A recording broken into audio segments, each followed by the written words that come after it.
Hello. അപ്പോൾ ഇതാ രാവിലെ തന്നെ നമ്മളെ പരിപാടികളൊക്കെ തുടങ്ങിക്കണം കേട്ടോ. മക്കൾ മദ്രസയിൽ പോകാനായിട്ട് റെഡിയായിട്ട് രണ്ടുപേരും ചായ കുടിക്കാണ്. അപ്പോൾ നാളെ ഇഡ്ഡലി ഉണ്ടാക്കാമെന്നുള്ള പ്ലാനിൽ ഉഴുന്നൊക്കെ വെള്ളത്തിലിട്ട് മുട്ട പുഴുങ്ങാൻ വെച്ചിട്ടുണ്ട്. പിന്നെ അതുപോലെ തന്നെ ഡയറ്റിങ്ങിൻ്റെ ഭാഗമായിട്ട് ഇപ്പോൾ ബ്രൗൺ റൈസാണ് കഴിക്കൽ. അപ്പോൾ എനിക്ക് മാത്രമായിട്ട് വെക്കുന്നതാണ്. അപ്പോൾ അത് രാവിലെ തന്നെ ഞാനങ്ങ് വെച്ച് മാറ്റി വെക്കും കേട്ടോ. പിന്നുള്ളതൊക്കെ പിന്നെ ഉണ്ടാക്കുള്ളൂ. അപ്പം ഞാൻ തിളക്കുന്നതിൻ്റെ മുന്നേ തന്നെ ഇട്ടിക്കണം കേട്ടോ അത് അരി.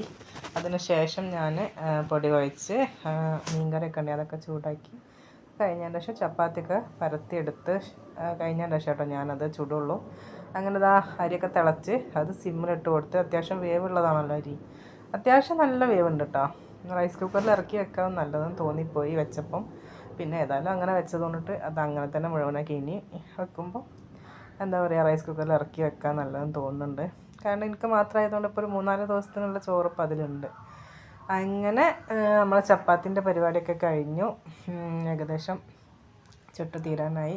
ലേശം എണ്ണ എന്താ പറയുക ഓയിലോ നെയ്യോ എന്തെങ്കിലും തേച്ചിട്ട് ചുട്ടെടുത്താൽ ഭയങ്കര ഇഷ്ടമാട്ടോ കുട്ടിക്കൊക്കെ.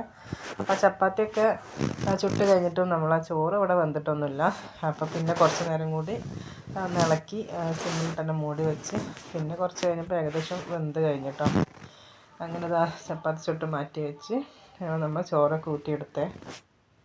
പിന്നൊന്നും പ്രത്യേകിച്ച് പരിപാടിയൊന്നുമില്ല. കാരണം ഇന്ന് എക്സാമാണ്, ഫസ്റ്റ് എക്സാം തുടങ്ങുകയാണ് മക്കൾക്ക്. അപ്പോൾ രണ്ടുപേർക്കും ടിഫിന് കൊണ്ടുപോയാൽ ഒരു ചോറ് ഇങ്ങോട്ട് സ്കൂളിൽ നിന്ന് കൊണ്ടു കേട്ടോ, അവർക്ക് അവിടെ നിന്ന് കഴിക്കാനുള്ളതൊക്കെ.